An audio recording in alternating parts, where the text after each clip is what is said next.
Olá, este é o Catedrático Podcast, o podcast do conhecimento, do saber, da inteligência e das pessoas que amam o teatro. E o meu convidado de hoje tem mais de 40 anos de carreira como produtor cultural. Ele viu de tudo e produziu muitas coisas, cara. E essas histórias e outras coisas em um aniversário fantástico que a gente vai comemorar aqui hoje nesse papo com o Luke Daltrozo, cara. Que honra ter você aqui, Luke. Obrigado, Rafael. Boa tarde, boa noite para todos aqui. É um prazer estar podendo conversar aqui. Espero que a gente consiga pontuar algumas coisas interessantes aí dessa trajetória e de histórias do teatro aí que tenho vivido. Cara, você viveu assim, tudo bem, são 40 anos de carreira, né, como produtor cultural, né? Então começa em 82 ali. Por aí, eu comecei como ator, eu fui primeiro com teatro amador, daí entrei na faculdade, na Universidade Federal do Rio Grande do Sul, em Porto Alegre, fazendo bacharelado em artes cênicas. E lá fiz alguns trabalhos em Porto Alegre, daí eu conheci muitos artistas dentro de um evento que comemorava algum aniversário da universidade, da URGS. E aí eu conheci Geraldo Thomas, Raul Cortez, Zé Celso, Gerd Murray, Antônio Mercado. E eu trabalhei como voluntário, né? Eu fazia a faculdade de ator, mas trabalhei como voluntário porque o nosso diretor do departamento que estava organizando essa parte da cultura. E foi muito interessante que foram pessoas que depois eu acabei tendo contatos aqui em São Paulo, ou até mesmo no Rio, e com alguns deles trabalhei, inclusive. Sim. E foi muito interessante. Aí que vim morar em São Paulo na sequência. E você sempre pensou nisso, cara, de viver, trabalhar com a carreira artística? Sim, quando eu tinha 12, 13 anos, eu conheci o movimento tropicalista, que já tinha acontecido 10, 15 anos antes, né? Mas eu fiquei fascinado com o movimento tropicalista, aquela coisa de seres humanos, no caso artistas, né? Que eram revolucionários, diferentes, provocadores. E isso me fez me interessar muito pelo teatro, porque eu também ouvi as histórias e coisas do Teatro Oficina, do Teatro Arena, das peças com abordagens políticas, com toda uma efervescência que foi muito importante no país, né? Uhum. Então, com essa idade, 12, 13 anos, eu fiquei com uma sensação que todo artista seriam pessoas especiais, provocadoras, instigantes e tal.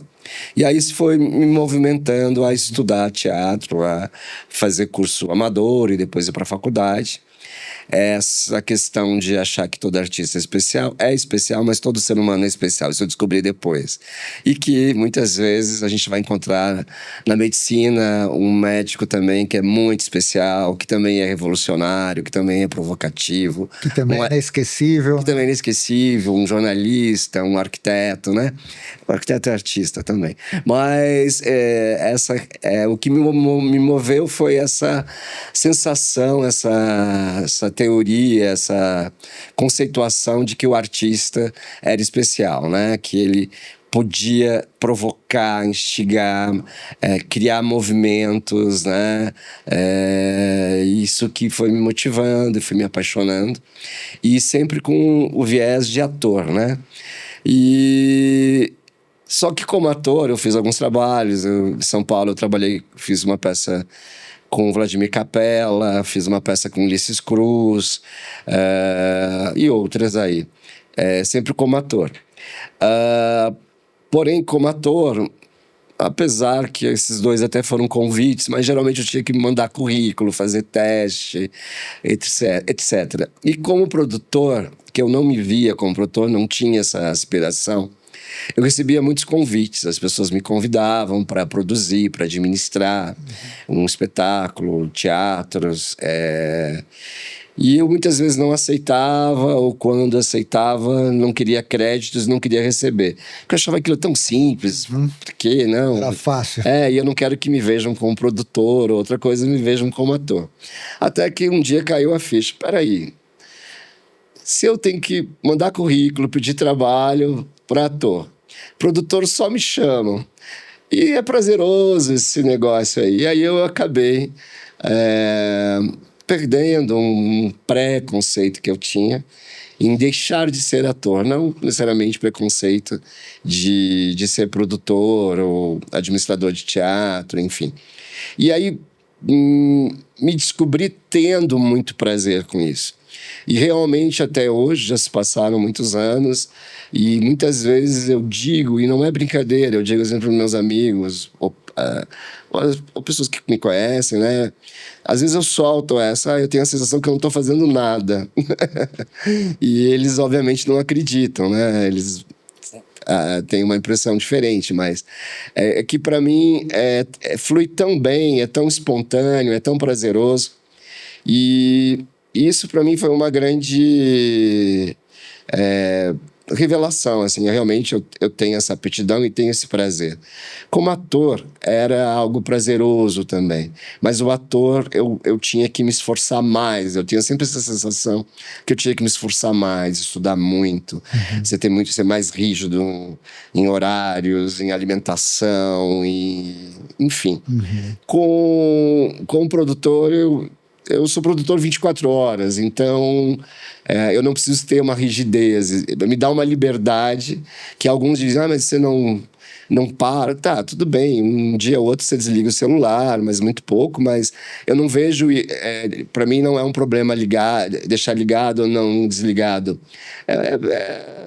É que você é tão bom no que faz que parece fácil. Parece entendeu? fácil. É igual você ver, sei lá, o Pelé jogar bola, parece que é fácil, mas não é tão fácil. Não é tão fácil, mas era prazeroso para ele. Então, acho que um dos grandes segredos não, mas um dos grandes aprendizados que eu tive é tudo que é prazeroso é mais leve, é mais fácil, flui melhor, né? E parece que não é trabalho. E parece que não é trabalho, né? Então aí eu assisto muitas peças de amigos, outros que eu tenho curiosidade. Às vezes você vai em debates, às vezes você vai... enfim... não é trabalho, é lazer. No fundo, se mistura muito. Isso é a melhor coisa, né? Quem quer ganhar dinheiro fazendo as coisas que ama e que gosta, cara? Você faz isso e é um privilegiado, né, cara? Exatamente. E essa coisa do dinheiro é muito interessante porque ele flui, né? Não necessariamente ganhar muito, né? Mas ele acaba fluindo, porque... de uma certa forma, você está conectado com algo que te faz bem, então você tem menos arestas na vida, menos conflitos nessa parte profissional. Não digo que a pessoal está bem resolvida, mas então as coisas vão fluindo, né? Então eu acho que é muito legal, sim, acho que é muito bom. E falando do look espectador, né? A gente estava conversando outro dia sobre as peças que a gente tinha assistido e tal. E sempre tem aquelas, eu falei, abri aqui a conversa falando que você já viu de tudo. E viu, né? Se a gente contar dos anos 80 para cá, clássicos no teatro incríveis, né? Coisas, assim, memoráveis e históricas. Dessas que você assistiu, assim, primeiro eu queria saber, assim, se você tem uma conta de quantas peças assistiu. E dessas, assim, sempre tem aquelas que te arrebata, que te toca e tá sempre na tua memória, assim, quais que você assistiu e falou, cara, que coisa maravilhosa, saiu do teatro, porque o teatro tem esse poder, né? Assim como o filme, como a música, mas o teatro tem uma coisa mais forte, mais pungente nesse sentido. Então, essa conta eu não tenho como fazer, assim, porque existem períodos que a gente está trabalhando mais, então a gente às vezes não consegue assistir tanto, mas assisti muitas mesmo. Agora, impactantes mesmo, algumas das minhas primeiras peças impactantes foi assistir Bibi Ferreira fazendo Piaf, numa montagem dirigida pelo Flávio Rangel. Numa época, eu vi em Porto Alegre, no Teatro São Pedro, numa época em que as companhias viajavam com 30, 40 pessoas. Da Piaf, acho que tinha 50, enfim. Sem patrocínio, que na época não existia um patrocínio, apenas apoios de hotel, de mídia, de restaurantes, né? E vivia basicamente de bilheteria. Vivia de bilheteria, essas pessoas todas recebiam, não recebiam mal, e faziam um espetáculo, geralmente de terça a domingo, e enfim. E aí Piaf era... Porque depois a Bibi fez durante décadas, né? As décadas posteriores, ela fez Bibi Conta Piaf, que eu tive o privilégio também de até recebê-la em teatros que eu administrei, o Renaissance, no Cultura Artística que eu administrei também um tempo, mas eu acho que ela fez uma participação no Prêmio Mulher, mas também a recebi lá, enfim. Eu chorei, era emocionante ver a história da Piaf, ver a Bibi interpretando, cantando maravilhosamente. Outra que também vi foi em Porto Alegre, que foram as primeiras, foi a Fernanda Montenegro fazendo As Lágrimas Amargas de Petra von Kant, com Renata Sorrah, a Carneiro lá, que eu preciso lembrar o primeiro nome, Juliana Carneiro, e era lindo também, direção do Celso Nunes, que depois também tive o privilégio de conhecê-lo em São Paulo. Não trabalhei com o Celso, mas conheci também. E tantas outras, mais para cá. Teve uma do Nelson Baskerville, que foi uma catarse quando eu assisti, que era Luiz Antônio Gabriela, eu acho, mais ou menos isso. Às vezes eu erro. Que é uma história do irmão dele, Sim. Que era lindo. Quando acabou, eu assisti isso. Quando acabou, assim, eu chorava, e aí eu dei uma fugidinha, assim, não quis falar com ninguém, não quis pegar Uber, nem táxi, quer dizer, foi a pé, caminhando um pouco, porque eu queria ficar com aquela sensação, com aquela catarse que foi assistir aquele espetáculo. E poderia pensar agora alguns mais recentes, mas agora os mais recentes eu estou mais envolvido, assim, ou por estar trabalhando, ou por serem amigos. E não que o Nelson também era meu amigo, é meu amigo também, mas então eu citaria esses três, assim, que foram muito importantes, assim. E a experiência no teatro, quando ela acontece, assim, realmente, é incrível. Eu tenho conversado, inclusive ontem eu fui numa estreia e conversei com colegas que são também administradores de teatro, que após a pandemia, o público de teatro aumentou muito. A gente tem sentido, eu como diretor lá do FAAP, como produtor, a gente tem sentido como tem vindo, como tem tido público, como as pessoas estão sedentas para essa experiência ao vivo, seja comédia, seja drama. As pessoas querem viver essa experiência compartilhada ao vivo e a gente fica muito feliz, né? Nós que gostamos de teatro e que estamos fazendo teatro, a gente fica muito feliz com essa a gente não pode falar retomada, que não é uma retomada, mas esse retorno, né, essa procura, inclusive de pessoas que não iam ao teatro, que têm ido. É muito bacana esse movimento aí. Você acha que porque eu também já pensei nisso, né? Antes da pandemia, eu ia em espetáculos que às vezes estavam ou vazios ou meia casa, e hoje qualquer espetáculo está assim, a casa cheia. Em contrapartida, o cinema não tanto, né? Parece que o cinema pós-pandemia, o público diminuiu, até que tem crises, né? Em salas de cinema, tudo. Por que você acha que o teatro causou isso, assim, na pós-pandemia? Você acha que é a questão de ver a pessoa ali ao vivo, de ser uma coisa mais urgente, né? Porque o filme você pode ver depois no streaming, é fácil. Mas o teatro tem aquela emergência, assim, porque às vezes fica 2 meses em temporada e provavelmente nunca mais, né? A certeza, sim, dá para ter, mas o que eu observo é que intuo e a gente às vezes conversa isso com colegas para a gente entender um pouco o que acontece. Eu acho que depois da pandemia, quer dizer, durante a pandemia, as pessoas ficaram muito presas realmente à experiência na tela, seja no celular, seja ou na tela de um cinema, enfim. O que é muito interessante, que pode ter conteúdos ótimos, inclusive porque você vê filme no celular, enfim, em TV e tal. Filmes maravilhosos. A questão é que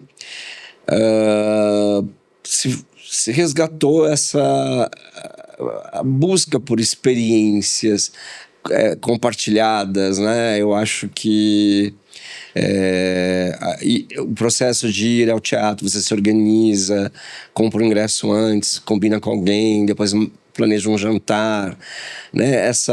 Você tem lá o artista em cena, você tem outras pessoas em volta, mesmo tem todo um ritual. Um ritual, tudo bem, no cinema também tem, mas tem uma outra pegada aí, né? Então eu acho que e a linguagem também, eu acho que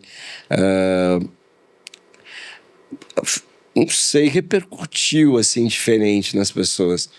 Por outro lado, é meio estranho isso, que eu não sei explicar direito também. O fato, por exemplo, eu tinha hábito antes da pandemia de ir ao cinema 3 vezes por semana. Depois da pandemia, eu não consegui resgatar esse hábito. Mas, no meu caso, até explicar, eu não consegui resgatar no cinema, mas consegui resgatar no teatro. Mas o teatro, daí se explicaria porque é a minha área, eu trabalho com isso, enfim. Mas eu mesmo, como espectador de cinema, eu não vou ao cinema mais como eu ia. Alguma coisa aconteceu que eu perdi também esse hábito, que para mim antes era um hábito. Sim. Mas seria normal recuperá-lo, mas eu não sei o que acontece. E agora o Luke, produtor. Cara, você trabalhou com assim, várias lendas das artes cênicas e tal, mas dois caras que eu queria que você falasse. Primeiro, o Felipe Hirsch, né, que você fez várias coisas com ele. Falasse dessa parceria com ele, da importância dele para o teatro e alguma história assim, envolvendo você e ele em alguma peça, alguma produção nesse sentido. Bom, o Felipe é um parceiro, é o parceiro que eu mais trabalhei até hoje. Acho que de todas as áreas, o diretor que eu mais trabalhei. E eu trabalhei quando ele ainda estava envolvido que ele teve etapas, né? Ele tinha a Sutil Companhia, aí depois a Outra Lírios, que eu participei de todas as montagens. E agora ele está também numa coisa híbrida, transitória, né? A Sutil Companhia, ele conceituou até um determinado espetáculo como sendo sutil por umas questões estéticas, de temas, etc e tal. A Outra Líricos também pelo mesmo motivo, por ser temas ou abordagens diferentes, né? E o Felipe é um diretor muito exigente em todos os sentidos, com os atores e principalmente ou muito com a parte técnica. Então isso trabalhar com ele, essa exigência dele, esse rigor dele, me ajudou também, contribuiu muito para minha formação também de valorizar muito isso, né? Primor primor técnico, primor de uma produção, né? Porque ele realmente é um diretor que não faz concessões nesse aspecto. A maioria também não faz, mas ele é mais rígido, assim, ele tem esse apuro estético e técnico muito forte. E, obviamente, ter participado de todo esse processo da carreira dele, né, no sentido, são quase 20 anos, eu acho, a carreira dele é maior, mas esses últimos 20 anos é muito interessante você acompanhar o processo criativo e eu não diria evolutivo, mas a evolução do seu trabalho, né? Do que ele busca, o que num determinado momento é importante artisticamente para ele, em outro momento é outra, vai ampliando. Sim. Ou vai mudando, porque essas mudanças acontecem provavelmente por as suas mudanças internas como artista e também pelas mudanças do mundo, né? Então é um diretor que fica todo artista geralmente é assim, né? Deveria ser, mas o Felipe é um desses que vai se adaptando, não, vai se transformando e interagindo com esse mundo que vai se transformando, né? Então a obra dele, o processo dele vai interagindo com essa transformação também. É dele a Avenida Drops? Avenida Drops. É dele e a gente fez agora em 2025. Melhores peças que eu vi na minha vida, cara. Ele fez chover dentro do teatro, uma coisa absurda, né? Avenida Drops ele fez 20 anos atrás. Eu produzi também. No Fiesp, né? Se não me engano, o Teatro Fiesp. Estreou no SESI, o Teatro Popular do SESI, ali na Fiesp. Ali. Cara, que espetáculo maravilhoso. E em 2025, quando completou 20 anos da Avenida Drops, ele montou a Avenida Paulista, que eu produzi, que também tinha chuva. A Avenida Drops eram crônicas sobre a cidade de Nova York. E o Eisner, né? Exatamente. E a Avenida Paulista, 20 anos depois, eram crônicas da cidade de São Paulo. Crônicas da Avenida Paulista. A gente fez um trabalho de pesquisa, que nós tínhamos pesquisadores e atores também, o próprio diretor, circulavam pela Paulista em dias diferentes e pesquisavam, ouviam conversas, ouviam cenas, a gente filmava alguma coisa, fotografava, assim, e isso ia depois para a sala de ensaio para se trabalhar e dramaturgicamente, e isso era colocado em cena, coisas que eram vistas na Paulista. Não exatamente, né, mas aproveitando a dramaturgia e juntando, às vezes... Tem tudo a ver. E nessa peça também, na Avenida Paulista, também chovia, e apenas que porém o local era diferente. A Avenida Drops era um prédio e uma rua em Nova York. Na vizinhança. Isso, em São Paulo, a Avenida Paulista era um detalhe, um prédio de 4 andares um recorte de 4 andares do edifício do Conjunto Nacional. E também tinha chuva. E nesta, o Felipe convidou 15 compositores para comporem de uma a mais músicas, né? Porque era para ser uma, mas eles acabavam compondo mais, então foram entrando mais. Então, nós tínhamos músicas inéditas do Arnaldo Antunes, da Jussara Marçal, do Maurício Pereira, da Tulipa Ruiz, do Negro Léo, da Maria Beraldo, bom, enfim. E comemoramos daí os 20 anos da Avenida Drops com a Avenida Paulista. Em grande estilo. Em grande estilo. E outro que você trabalhou, cara, assim, pra mim é um gênio espetacular, Zé Celso, cara. O que o Luke pode falar que ainda ninguém disse sobre Zé Celso, cara? Porque você teve o privilégio de conviver e trabalhar com esse cara, né? E muito se fala do Zé Celso, eu já assisti peças. Cara, quem não foi, né? Apesar de, infelizmente, Zé Celso já ter falecido, mas vai um dia no Teatro Oficina, cara, que é uma experiência magnífica. Sim. Essa também, né, eu assisti Os Sertões, foi também arrebatador. Mas o que você tem a falar do Zé Celso, cara? Como que foi trabalhar com ele, conviver com ele, né, que você viajou com o cara, enfim. O que nunca foi dito sobre o Zé Celso que você sabe, cara? Acho que dizer algo que ninguém, que só eu sei, eu acho que tem muito mais gente que conhece muito mais o Zé do que eu. Eu produzi Fausto, que foi a última direção do Zé, né? Fausto foi o último espetáculo que ele dirigiu, e depois disso, um ano e pouco, ele faleceu, né? E essa produção, ele foi convidado, não era uma produção do Teatro Oficina. Poucas peças o Zé dirigiu fora da Oficina. 99% das montagens que ele fez foram dentro do Teatro Oficina. E o que eu poderia dizer é que o Zé era contagiante. Um diretor que tinha feito montagens históricas no Brasil, né? Inclusive levado para fora, mas um diretor que não precisa provar mais nada, não precisava provar nada, já consagradíssimo e tal, mas com aquela energia jovial, alegre, né? Zé, nessa época do processo do Fausto, ele já estava um pouco adoentado, estava fazendo fisioterapia, e a gente até achava que ele não conseguiria ir em todos os ensaios. Ele foi em todos os ensaios, ele quase entrou em cena, quase que ele fez um personagem, mas aí ele resolveu não fazer para poder se dedicar mais à fisioterapia, ao processo que ele estava fazendo lá. Mas ele foi em todas as apresentações.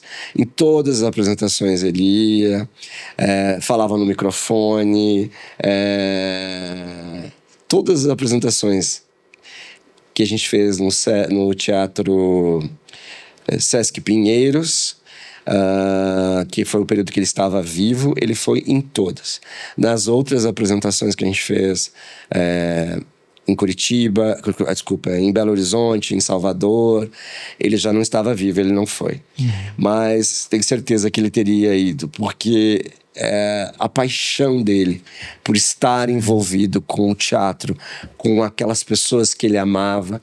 A gente tinha planejado, eu como produtor, junto com Ricardo Bittencourt, que era o protagonista e idealizador também do projeto, nós tínhamos planejado um elenco mais híbrido, não só de pessoas da Oficina. E Zé foi trazendo todo mundo da Oficina. Ele trazia e ele convencia a gente que tinha que ser, fazia a gente trocar elenco. E acabou que toda a equipe foi da Oficina, fora algumas pessoas da produção, algumas pessoas da parte técnica. E ele fazia isso porque ele tinha uma fidelidade, uma paixão, O Zé colocava em prática realmente o que ele falava, né? Ele falava, ele propagava essa questão de grupo, de coletivo, do teatro festivo, e ele realizava isso no seu trabalho e na sua vida. Então, acho que um detalhe que eu vou dizer, então, seria essa peculiaridade que muitas pessoas puderam observar, mais próximos ou não, mas às vezes pode não ter conceituado dessa forma. Ele era um artista e um ser humano que juntava, integrava realmente a sua obra, a sua vida, de uma forma íntegra, né? Às vezes, alguns artistas, eles têm um discurso mais teórico, mais assim, verbal, enfim, mas às vezes não colocam aquilo tudo na prática, né? Zé tinha esta coerência, né? Coerência, e eu acho que isso era e é a força dele. Prova disso que os espetáculos do Teatro Oficina continuam lotando. Marcelo Drummond lá e toda a equipe, o pessoal de produção, o Anderson e vários outros ali, continuam tocando esse sonho, esse exemplo, o Teatro Oficina é um museu vivo, sim, né? O cara que lutou com o Silvio Santos, cara. E ganhou, né? Exatamente, não é fácil, né, cara? A cidade ganhou, né? Ele ganhou, a cidade ganhou, a classe artística ganhou. Não foi fácil, né? Mas foram décadas, né, de batalha, né, para não construir aquele bem tombado, né? Sim. Não construir ao lado, né? E não tirar e preservar a possibilidade de ter o projeto na totalidade, o projeto que a Lina Bobardi criou, de ter o teatro aberto, né, atrás do Teatro Oficina, né? E ali virar parque, enfim.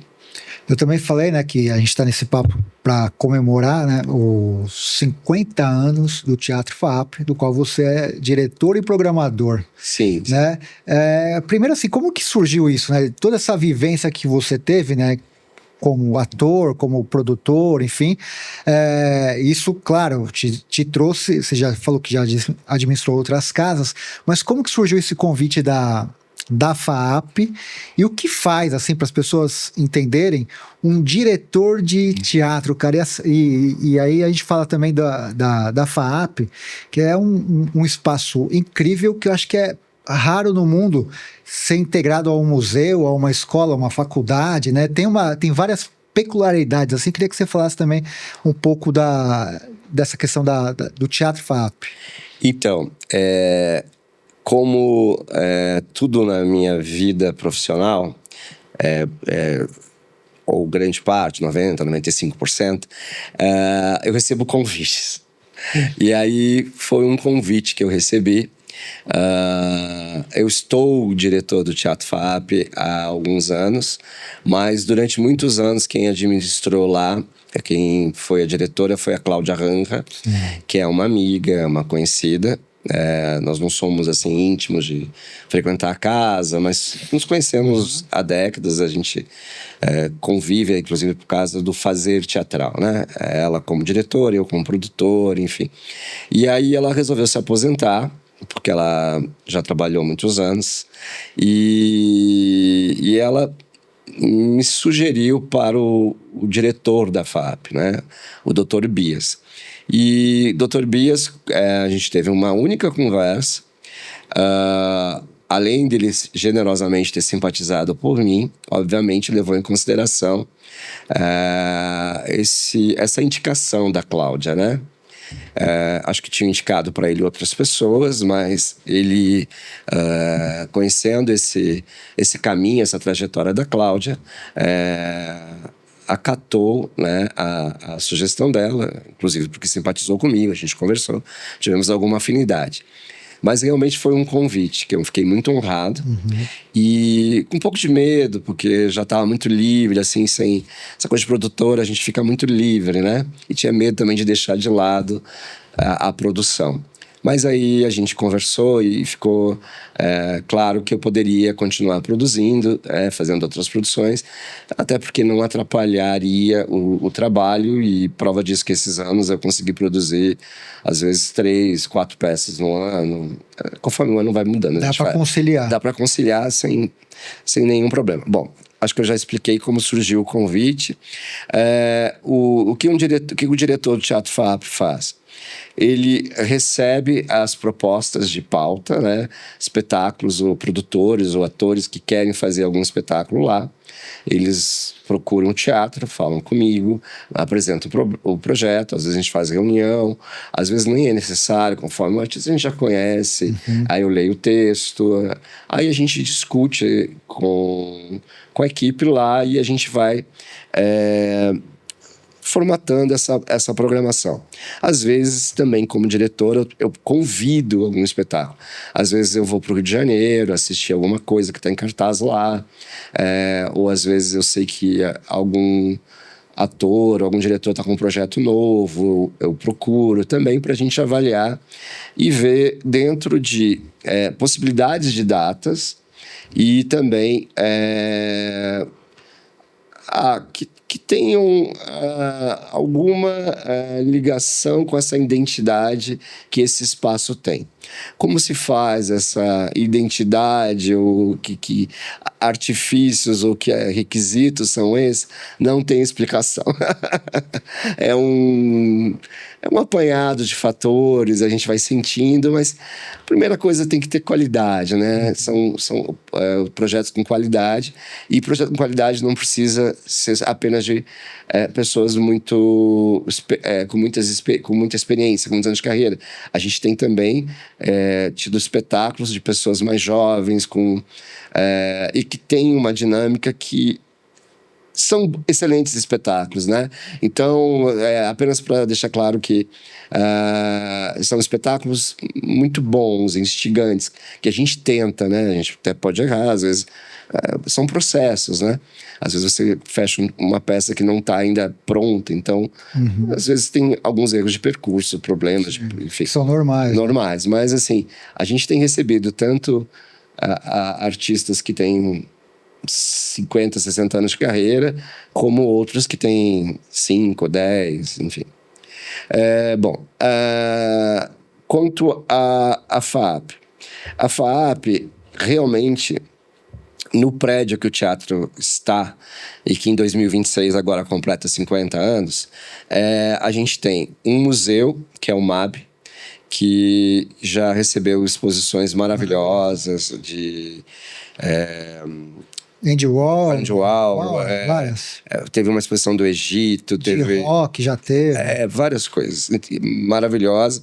O museu tem um acervo que é assim, olha, é emocionante. Teve, às vezes, existe, o museu faz exposições temáticas ou com alguma abordagem apenas com obras do seu acervo. E aí, desse tempo que eu estou lá, eu fui em algumas destas, e é emocionante você ver obras que é acervo da instituição que você faz parte, né? Aí teve uma mais recente que eu lembro, tinha obra dos Gêmeos, ligada e próximas tinha obras do Salvador Dalí, então... Tudo no catálogo deles. Tudo do acervo da FAAP. E aí... Tem um Salvador Dalí na FAAP, cara. Tem de tudo lá, tem Brecheret. Brecheret tem no corredor lá. MASP já. Não, tem de tudo. Agora o Dalí, eu tô com dúvida se eu vi Dalí, porque o Dalí era dentro da exposição que teve. Mas pode ser que tenha. Pode ser que tenha. Agora já não vou fazer uma afirmação aí depois ser desmentido. Mas tem tudo, assim, é incrível. É uma universidade, né, faculdade, né, que cultiva, né, a cultura. Sim. O estatuto da FAAP, ele se refere mais à cultura, a ênfase está mais na cultura do que a educação, mas tem também a educação, mas a ênfase é a cultura. E aí, por exemplo, nesse mesmo prédio que tem o museu, tem o teatro, agora a gente tem um cineminha porque não é um cinema grande, acho que é um cinema que tem 150 lugares, no máximo 200, acho que 150. Mas tem um cinema nesse prédio. Aí tem estúdios de cinema,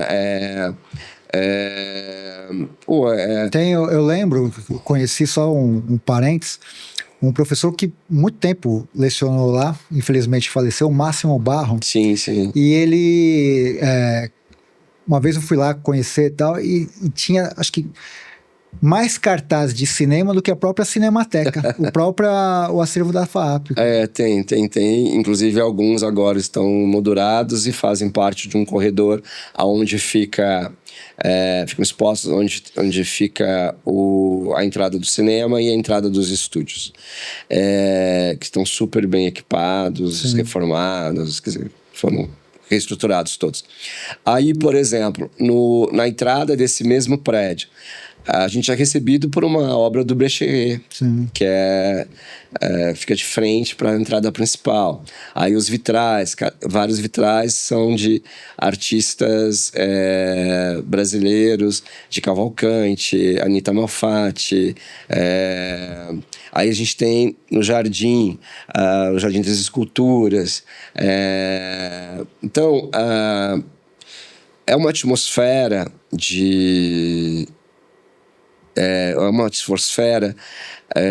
O lugar, assim, é tão... de novo, é tão lindo que, assim, quando você vai assistir uma peça na FAAP, é um ritual das pessoas tirarem fotos antes desses lugares todos, antes, depois de chegar no teatro, né? Sim. Não sei se você já percebeu isso. Já. Dos vitrais, dos jardins, das esculturas. Das esculturas.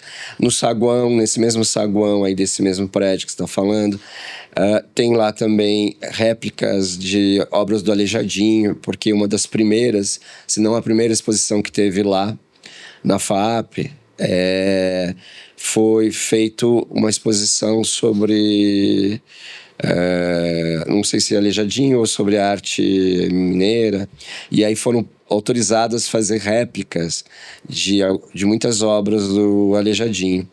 E aí depois a exposição repercutiu tanto que daí se decidiu deixar essas réplicas que não sei se existem outras no mundo, mas elas estão lá e também super bem conservadas, etc.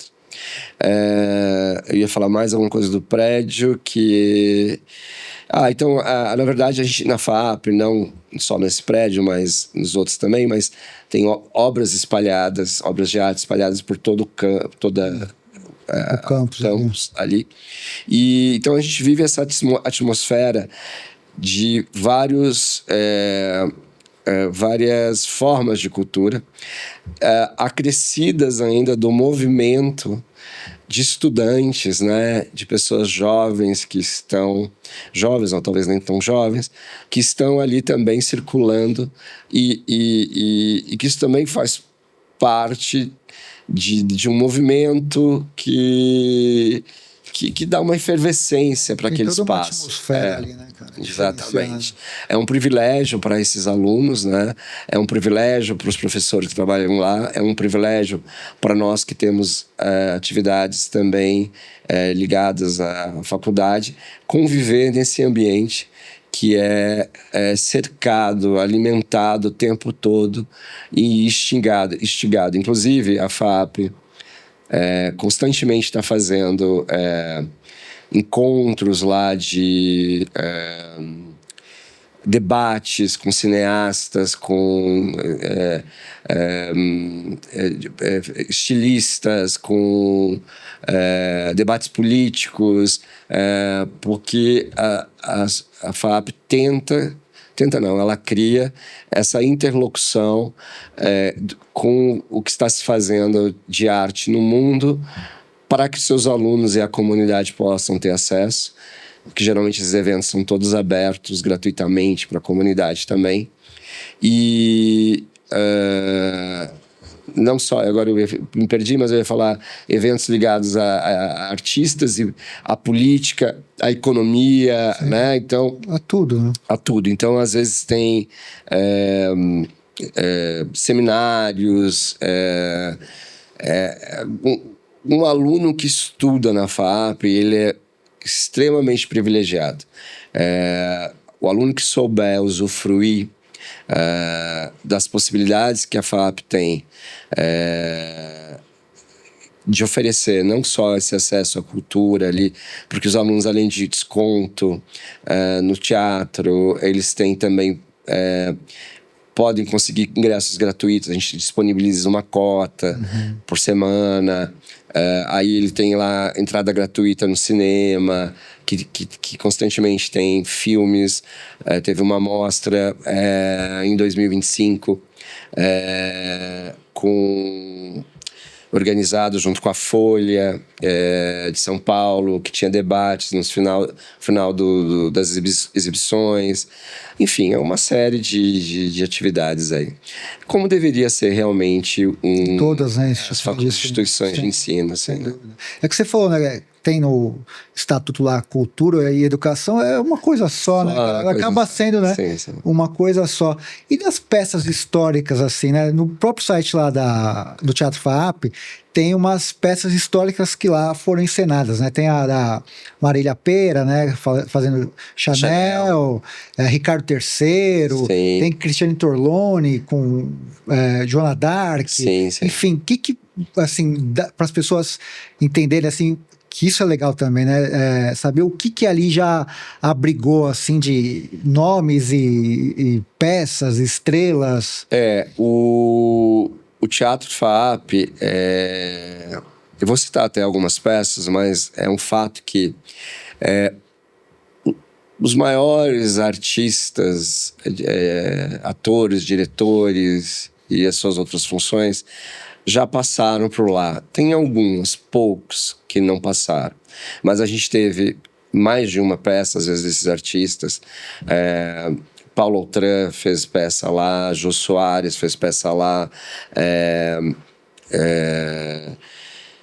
Antônio Fagundes, Raul Cortez, Marília Pera, Irene Havashi, Dan Stuba,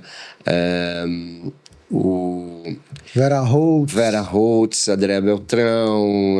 Tô ajudando porque, assim, não é porque é que eu frequento o Teatro FAAP, cara. Débora Falabella, que fez agora 2025 e fez anos anteriores. Lázaro Ramos. Wagner Moura. É isso que eu tava querendo lembrar, Wagner Moura. Wagner Moura fez lá também. Aliás, o Wagner fez agora uma peça, tá fazendo uma peça lá, fez uma peça em Salvador, via Centro Cultural Banco do Brasil, e fez também agora no Rio, em 2025.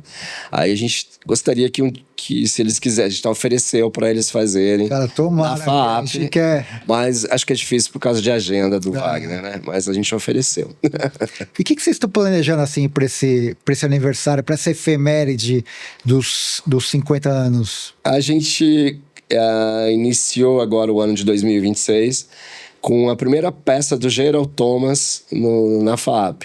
Como a gente estava falando, que você perguntou há pouco tempo, né? O Gerald é um dos poucos diretores que não haviam feito peça lá. Felipe Rich fez Pterodátilos com Nanini, o Aderbal fez, vários outros fizeram. Gerald vai ser a primeira peça dele que ele fez com a Dani Vintes em 2025 no Rio, e ele está estreando agora no Teatro FAAP com essa peça. E aí a gente está agora fechando uma programação, finalizando alguns contratos, mas teríamos vários espetáculos, uma festa, e vamos lançar um selo também de comemoração dos 50 anos do teatro aí. E essa peça que ele tá falando, cara, assim, não sei se você viu esse vídeo que viralizou, da Fernanda Montenegro, sim, abraçando, sim, e elogiando essa peça, elogiando a Daniele Vinitz, enfim.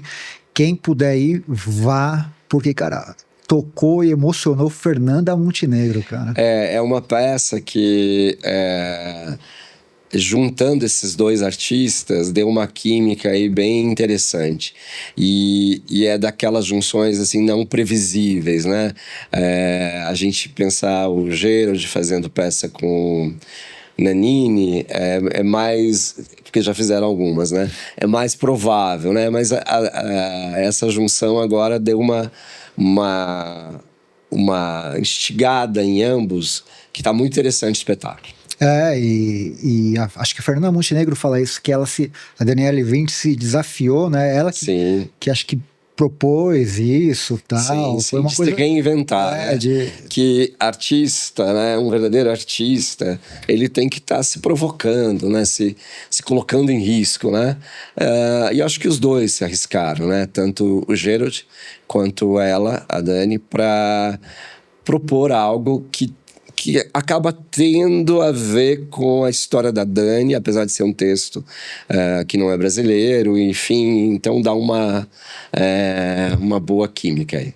E vendo de novo, né, no site lá do Teatro FAAP, cara, foram mais de 3 milhões de pessoas ao longo desses 50 anos assistindo. É muita coisa. É muita coisa, porque a gente tem... Não tem nem 500 lugares, né? Tem 500 lugares. Tem 500 lugares? 477. E sempre, às vezes, coloca cadeira extra. Dá uns 500 ali. Mas a gente faz muitas sessões. E, assim, o Teatro FAAP é um dos melhores teatros que nós temos em São Paulo. Mas a gente também sabe que cada teatro, a configuração arquitetônica, a disposição da plateia, as condições do palco, se tem urdimento, se tem fosso, se tem coxias, ela vai favorecer ou desfavorecer o espetáculo. Então, a função do programador também do teatro e no caso eu, e dos produtores que procuram espaço, é tentar realmente que os espetáculos que vão para lá, que vão para o FAAP, sejam favorecidos com aquele palco. Porque a nossa plateia, ela é muito próxima do palco. Então, é um teatro para encenações com dramaturgia, que o público abraça o palco, né? Todo artista comenta isso, que ao fazer no palco da FAAP, se sente abraçado pela plateia, porque é como se a plateia tivesse... Falou que é em formato de leque? E tem assim, os 2 andares, né? Então isso gera mais aproximação. Então o FAAP, ele tem esta característica, é um teatro a gente pode fazer música, faz música às vezes, dança às vezes, mas ele é muito propício para peças dramáticas, né? Peças com dramaturgia, peças com dramaturgia, com essa que precisem dessa relação mais direta com o público, né? Não é um teatro para encenações operísticas, né? Que é mais interessante ver de longe, né? Tem essa configuração. E a gente está muito feliz, assim, que tem tido muitos espetáculos excelentes, né? Com muitas premiações, né? A gente vai vendo pelo número de público, a gente vê que está acertando e pelos espetáculos que receberam muitos prêmios, né? Em 2025, por exemplo, a gente teve alguns espetáculos que foram os mais premiados, eu acho. A gente teve a Leite Tempestade, com a André Beltrão, que ganhou vários prêmios, a Prima Fati, com a Débora Falabella, que ganhou vários prêmios, a Vera Holtz, com Ficções, que ganhou vários prêmios. A gente recebeu também agora já não me lembro se foi 25 ou 24. Tô na Fazenda, que recebeu muitos prêmios. Enfim, estamos felizes. E o legal dali, assim, qualquer lugar, já assisti vários lugares, cara, parece que você está sempre muito próximo do palco, né? Ele dá uma sensação que aonde você conseguir comprar o ingresso, né? Você está muito perto do palco artista, ali, do né? artista. Da cena, né? Ele dá essa intimidade, sensação, né?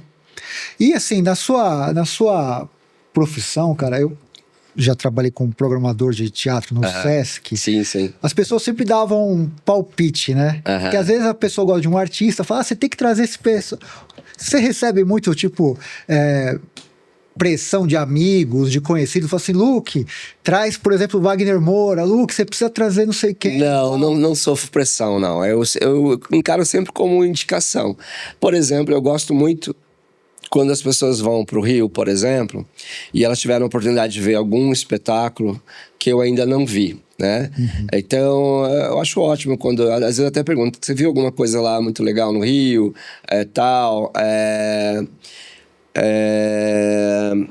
E às vezes as pessoas viram alguma peça e dizem, assisti uma peça lá que é muito boa, acho que ficaria muito bem na FAAP. Mas às vezes aquele muito bom que ele achou lá também não achei e tal. Mas enfim, há umas indicações, às vezes eu peço sugestões, opiniões, né, de coisas que foram vistas lá no Rio, enfim. Mas não chega a ter uma pressão, assim. No seu caso, as pessoas fazem um lobby. Não, sempre tem alguém que fala assim, né? Porque às vezes é fã de um artista, não sei o quê, né, e ouve falar que tem um espetáculo, e tem muita gente que vai pela pessoa, né? Às vezes não pela... Tem isso também, né? Tem. O que eu tenho lá, às vezes, é muito cobrança dos produtores ou dos artistas, dizem, vocês não quiseram levar meu espetáculo. Porque às vezes as pessoas não entendem que quando elas procuraram, a gente já tinha uma agenda, a gente faz uma reserva, alguns a gente já vai fazendo os contratos, alguns, os mais próximos já fazendo o contrato, os mais próximos da data, né? E os outros a gente faz uma reserva, a gente tem que ter uma data para fazer aquele contrato. Então, e nós temos fechado com muita antecedência a programação, porque eu, como produtor, eu entendo que um produtor, quanto mais antecedência ele tiver a sua pauta, ele consegue se organizar e administrar melhor. E dá mais segurança. Mais segurança, para aquele espetáculo estrear melhor, etc. Porque ele vai ter mais tempo de se preparar, de se organizar, bloquear a agenda do artista, da sua equipe, etc. Então, eu sendo produtor, eu compreendo que isso ajuda as produções. Então, eu tenho fechado com mais antecedência. Então, acontece muito das pessoas pedirem pauta quando já não tem mais. E nem sempre as pessoas acreditam, né? Então, há uma cobrança nesse sentido. Mas aí são ônus do ofício. Você vê, eu sempre falo isso, né? Às vezes com professores que vêm aqui e tal, o quanto é importante ter trabalhado, vivenciado todos os lados da função que você faz hoje, sim, né? sim. Assim, você foi ator, sim. Produtor e programador, então você conhece sim. toda essa mecânica que gira, né? Porque às vezes tem professor que eu já conheci, que já tive aula, só conhece o lado acadêmico e não conhece o do mercado, né? Sei lá, dá aula de marketing, mas nunca trabalhou numa agência de marketing, né? Isso é muito importante nessa função, né? É uma coisa, inclusive, que já mudou nos últimos anos, porque é o seguinte: quando eu era estudante de teatro na universidade, a gente não tinha curso de produtor, de programador, então nem pensar. Agente cultural, nem pensar, né? Não existia. Então, essas profissões, essas atividades eram feitas por pessoas que realmente iam tendo experiência. E isso também na parte técnica, né? Não tínhamos aula, cursos para iluminadores, para... As pessoas aprendiam fazendo. Fazendo, né? Aí, nos últimos anos que a gente tem, hoje tem escolas para técnicos também, tem faculdade de produção, etc. Mas, obviamente, é importante que essas pessoas estudem, mas se não tiver a prática, não é tão proveitoso, né? Então, acho que, assim como o médico, né, ele faz lá a sua residência, né, e tal, todas essas profissões que a gente está citando nessa área aí da área cultural, da área de teatro aí, é importante que essas pessoas busquem até fazer como só enriquece, estagiários, sei lá, porque todo o processo dentro do seu estudo vai ser bacana, é importante, mas vá para a prática e vai fazer também algum estágio, bate na porta das produções, olha, eu posso acompanhar, posso assistir ensaio. Eu fazia isso quando eu era ator. É importante viver todas essas funções, até para cobrar, até para saber a demanda, as angústias das pessoas, né, em relação ao que você está fazendo, né? Eu quando tinha 20, 21 anos, eu bati na porta do Gerald Thomas e falei, posso assistir teu ensaio? Ele falou, claro, que você quer que eu me implore pra você ver? Que eu tinha vergonha, né? Mas eu pedi. Tem que ser assim. Aí eu fui assistir ensaios de metamorfose, a ver, ensaios. Muito legal. Porque aí você vai vendo o processo daquele diretor, daquele artista, daqueles artistas, é muito legal isso. Isso na parte quando eu era ator, mas que também contribuiu para a produção, para a programação, para tudo. Luke, que prazer, cara, ter você aqui comemorando, né? O catedrático sai na frente e comemora os 50 anos do Teatro FAAP e, claro, também da trajetória do Luke como produtor, como artista, como programador e diretor. Queria que você deixasse aí os seus serviços, falasse também como as pessoas te encontram nas redes sociais, como que encontram também o Teatro FAAP e acompanhar esse aniversário de 50 anos. Então, acompanhe a programação do Teatro FAAP no próprio site da FAAP, que é www.faap.br, né? E aí lá tem um ícone do teatro, você já vai para lá ver a programação. Se quiserem conhecer um pouquinho essa história de 50 anos, tem lá algumas coisas. A gente põe lá algumas peças que estiverem em cartaz, alguns históricos lá. O meu contato, eu acho que eu vou dar o Instagram, que é Daltrozo, com Z, DALTROZO, Luque, L-U-Q-U-E. Aí vocês localizam lá, Daltroso Luque, sigam lá, eu costumo responder as mensagens que eu recebo lá também. E a gente está muito feliz, eu estou muito feliz, né, de estar fazendo parte da história do Teatro FAAP. Estou muito feliz, né, e a FAAP, o teatro também, do público ter se mantido, estar se mantendo atento à nossa programação, indo, porque sem o público não há o teatro, né? Você pode ter o ator, você pode ter o espaço, a caixa lá, a cênica, enfim, a plateia, mas se não tiver o espectador, o teatro não acontece, né? Então, que a gente continue trazendo espetáculos fantásticos para o Teatro FAAP, que a gente continue tendo público e que a gente possa comemorar essa data desse teatro que nunca vai fechar. Amém, né? Vai ficar para sempre. Ele já é parte da história do Teatro de São Paulo. Esse é o Catedrático Podcast. O primeiro podcast que vai está comemorando os 50 anos do Teatro FAAP. Parabéns, FAAP. Parabéns, Luque. Se inscreva no canal e até o próximo episódio. Valeu!